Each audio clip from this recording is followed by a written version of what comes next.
जनजाति लोकोत्सव देवलोक में दोनों हाथ जोड़ के आप सबको प्रणाम करता हूं, अभिनंदन करता हूं, पूरे मंच का भी। ये जो अपना मजा है, हर त्योहार के साथ, आनंद के साथ, मौज के साथ, और दोस्ती में जान दे दे और दुश्मनी में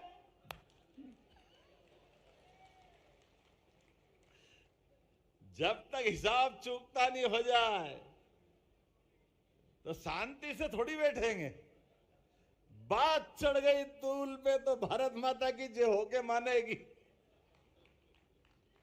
और प्रकृति से प्रेम का आनंद कैसा है, प्रकृति से प्रेम का आनंद भी ऐसा है। अभी वो बजा रहे थे शंख जैसा, मैंने गौर से देखा, अरे आपका तो पीतल का है, वो हमारे एक भाई का तो जंगली भैंसे का, वो इसका तो मजा है। ये बाजे तो कोई भी खरीद लाएगा बाजार से, देखे लाके बताएगा वो। ये ढोल में तो देख के दंग रह जाए, इसको लटकाओ कैसे? अरे लटकाए तो लटकाए, सिंगल हड्डी वाला भी ऐसा उछल उछल के बजाए कि मजा आ जाए। मेरे को लगे कई बार गिर नहीं जाए, लेकिन जब वो थाप देता है तो अच्छे अच्छे के पांव उठ जाते हैं, मजे में डूबने लगता। मैंने एक बार लटकाया तो मेरे से तो खड़ा ही नहीं हुआ। लेकिन ये जो मजा है, फिर मेरे को धीरे से किसी ने किया कि ऐसा खाली में थोड़ी उठता है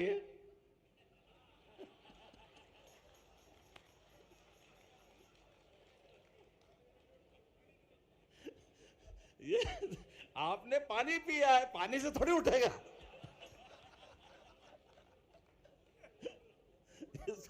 इसको उठाने के लिए मजा लेना पड़ता है। मैंने कहा भाई मजा तो लूंगा, पहले सरकार चलानी है। और बहादुर में क्या बहादुरी के किस्से हैं। रानी दुर्गावती ने आखिरी युद्ध 52वां जब लड़ा और उनको लगा कि युद्ध में परिणाम कुछ भी होगा, तो अपने सैनिक से कहा था कि किसी भी कारण से अगर मुझे लगे कि मैं युद्ध हारने के कगार पे हूं, तो दुश्मन मेरे शरीर को पकड़ने नहीं पाए, छू भी नहीं पाए, ये ध्यान रखना। ये कटार रखी और मेरे को तू कटार घोंप देना। लेकिन दुर्भाग्य के साथ कहना पड़ेगा, ऐसा मौका आया कि रानी का युद्ध आखिरी दौर में पहुंचा। एक तीर आया, उनकी आंख निकल गई, दूसरे तीर से आंत निकल गई, शरीर लटकने लगा। ऐसे लटकते शरीर में उनने अपने उस सैनिक की तरफ देखा कि तेरे को क्या बताया था मैंने।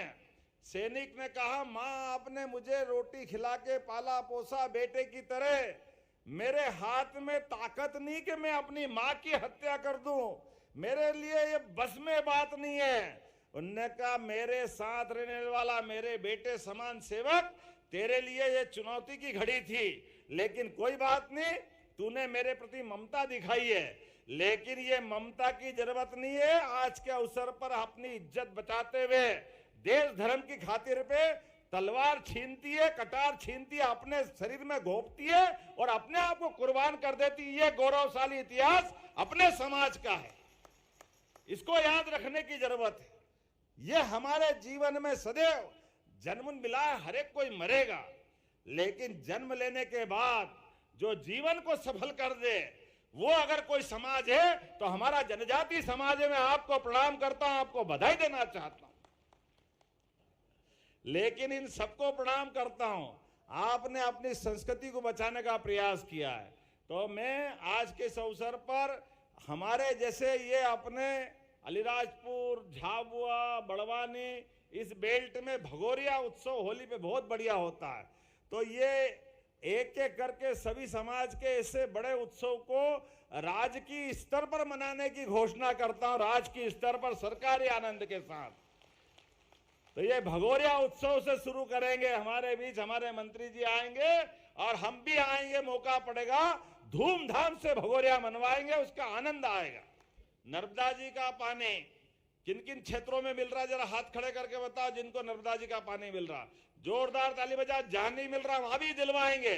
जो जो खेत है सब पे पानी पहुंचाने का काम करेंगे। और बिजली अभी अपने यहाँ पर सरकार के माध्यम से अभी तो हमने कहा कि जो अस्थायी कनेक्शन है उनको तो 5 रुपए में बिजली का कनेक्शन दिलाने की सरकार ने घोषणा कर दी। अब पहले मध्य क्षेत्र से धीरे धीरे सब दूर, लेकिन आने वाले समय में 3 साल के अंदर सभी किसानों को सोलर पंप देते हुए बिजली के बिल की झंझट ही मिटा देंगे। आपके अपने स्वयं के पास अपने खेत खेत में सोलर पंप लगाओ, अपनी बिजली खुद बनाओ और आपको सरकार के माध्यम से वो यंत्र दिलवाएंगे ताकि हम अपनी खेती करें, बागवानी करें। अपने आसपास में जो बिजली के माध्यम से वो ज्यादा बिजली उत्पन्न हो जाए तो मीटर से आपसे बिजली खरीदेंगे। अभी आपको देना पड़ता है, अपने हिसाब से लेंगे। मुझे मालूम है आदिवासी अंचल में तो हमको ये झंझट कम है, अपने यहाँ बिजली के बिल के मामले में छूट दी है, लेकिन ये बिजली के तार पे करंट नहीं आता है, ट्रांसफार्मर नहीं रहता है, लाइन नहीं डली है, फालिए फालिए तक नहीं पहुंची है, ऊपर नहीं गई है, नीचे नहीं गई है, ये सब झंझट खत्म हो जाएगी। 5 horse power, 7 horse power, 10 horse power, जितनी मर्जी आए मोटर चलाओ, अपनी बिजली सूर्यनारायण देवता से लेते जाएंगे। ये समय आने वाला है। सोलर पंप के माध्यम से सभी किसानों का भला करने के लिए अपनी सरकार ने संकल्प लिया है। दूध का उत्पादन कौन कौन करता है? गाय भैंस जिसके घर में हाथ खड़े करो, जिनके घर में गाय, और आप चिंता मत करो, जिनने हाथ खड़े नहीं करे वो भी ध्यान रखना।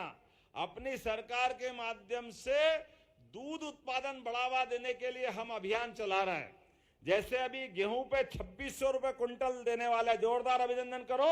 वर्तमान के समय में किसानों को भला करते हुए 2600 रुपए क्विंटल, और जहां धान होता है उसको 4000 रुपए हेक्टर आपके खाते में डालने वाले हैं। 4000 रुपया, जब ताली बजे तो अच्छी बजना चाहिए, धान वाला हो या गेहूं वाला, दोनों तरफ से आनंद लेना चाहिए।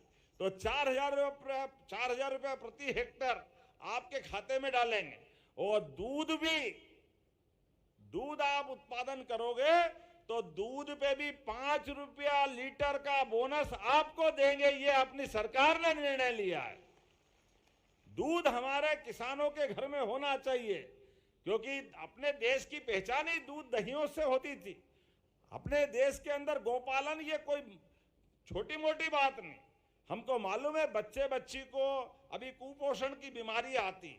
अब कुपोषण को कितने ही बाहर से हम सामान दे, लेकिन अगर घर में गाय है, दूध है, तो माँ भी पी ले तो बच्चे को अपने आप पोषकता तो मिलती है। बच्चों को भी पिलाए कि नहीं पिलाए? अगर घर में दूध हो तो फिर कहेगा कुपोषण। तो अपन ने कहा है कि घर घर गोपालन को बढ़ावा देते हुए, इसीलिए आने वाले समय में सहकारिता के माध्यम से दूध खरीदने का काम भी हमारे इस सरकार के माध्यम से किया जाएगा। मुझे इस बात की प्रसन्नता है, अपने कई सारे लोगों ने प्रधानमंत्री आवास के माध्यम से मकान बनवाए। किस किसने बनवाया? हाथ खड़े करना। जिनके प्रधानमंत्री या ग्रामीण आवास बने हैं, बहुत हाथ खड़े करे, ताली वाली बजा दो प्रधानमंत्री जी के नाम पर। लेकिन कुछ नाम अभी रह गए, दोबारा सर्वे करा रहे हैं। जो बचे उनको भी प्रधानमंत्री आवास दिलवाने जाएंगे। जोरदार अभिनंदन करो नरेंद्र मोदी जी के माध्यम से। हर आदमी का अपना एक सपना होता है, उसका अपना पक्का मकान हो जाए।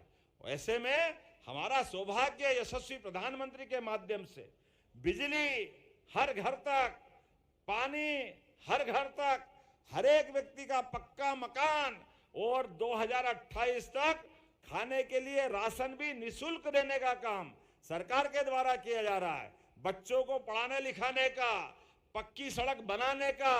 और आने वाले समय में अभी एक तकलीफ थी, अपनी सरकारी बस बंद हो गई थी आने जाने के लिए, आवागमन के लिए बंद हो गई ना, तो तकलीफ आती है ना। अपने को कोई मोटरसाइकिल पे जाता है, कोई ट्रैक्टर पे बैठ के जाता है, कैसे जाते हैं। लेकिन अपने इस बजट के माध्यम से आने वाले समय में यातायात की सरकारी बस चलाने का भी प्रबंध करवाया जाएगा, ताकि सभी लोग आराम से आ जाए। बड़े आदमी के पास तो कार होती है, बस होती है, अलग प्रकार की उनकी व्यवस्था हो जाती है, लेकिन जो गरीब आदमी वो कैसे आ जाए, उसकी जो कठिनाई, उसकी कठिनाई के लिए यातायात का साधन बनाने का काम अपनी सरकार के द्वारा किया जाएगा। बोलने के लिए तो बहुत कुछ है, लेकिन मुझे लगता है आज आपके बीच में जब मैं यहाँ आकर के बोल रहा हूँ तो भगवान बिरसा मुंडा ने जो राष्ट्रवाद का, संस्कृति का, सभ्यता का और अपने बीच में आपका प्रेम तो इतना है कि हमारे बीच में आज इतना बड़ा वन क्षेत्र है, लेकिन वन क्षेत्र का वर्तमान स्वरूप बना है तो उस बनाए रखने में भी आपकी योगदान है, आपकी भूमिका है। मैं आज के इस अवसर पर होली के पावन पर्व पर आप सबको बधाई भी देता हूं, आप सबका अभिनंदन भी करता हूं। और यहां जब हमारे बीच में सभी जनजाति बंधुओं के बीच जितने नर्तक दल आए, वादक दल आए, प्रत्येक जनजाति कलाकार को 5,000 रुपया उसके खाते में डालने की घोषणा करता हूं। इसी प्रकार से 931 कलाकारों को लगभग 46,55,000 की राशि आपके खाते में डाली जाएगी। और जनजाति संस्कृति के संवर्धन, परिरक्षण, प्रत्येक को पैसा, ग्राम सभा को प्रति ग्राम सभा के मान से 3,000 रुपए की राशि वो भी आपके खाते में डाली जाएगी, 3,000 प्रति ग्राम। तो इसके माध्यम से कुल 11,596 पैसा ग्राम सभाओं में कितने पैसे हो जाएंगे भैया? बहुत हो रहे हैं, बहुत सारे हैं, लेकिन है तो है, अपने लोगों के लिए क्या तकलीफ। जोरदार ताली बजाओ। 3,47,00,000 की राशि आपके खाते में डालेंगे ताकि आप अपने अपने गांव के अंदर जो आपका अपना गांव का स्थान है, जहां अपने देवी देवता हैं, कहीं बड़ा देव होगा, कहीं माता जी होगी, जहां अपनी आस्था है, उस आस्था के अवसर पर आपके माध्यम से मैं भी प्रणाम कर लूंगा, हमारी सरकार भी प्रणाम करेगी। यह आनंद हम थोड़ा आपस में बांट लेंगे। और ये अंत नहीं है, ये शुरुआत है। यहां अगली बार कौन कौन आना चाहता है बताओ जरा हाथ खड़े करके। अच्छा, कोई हाथ नीचा कर ही नहीं रहा, सबने ऊपर कर लिए। तो कोई बात नहीं, आपके घर में आपका सदैव स्वागत रहेगा, अभिनंदन रहेगा। मैं दोनों हाथ जोड़ के आज पुनः आप सबका अभिनंदन करता हूं। भोजन प्रसादी के साथ जाना, आराम से जाना, और परमात्मा करे बार बार हम मिलते रहे।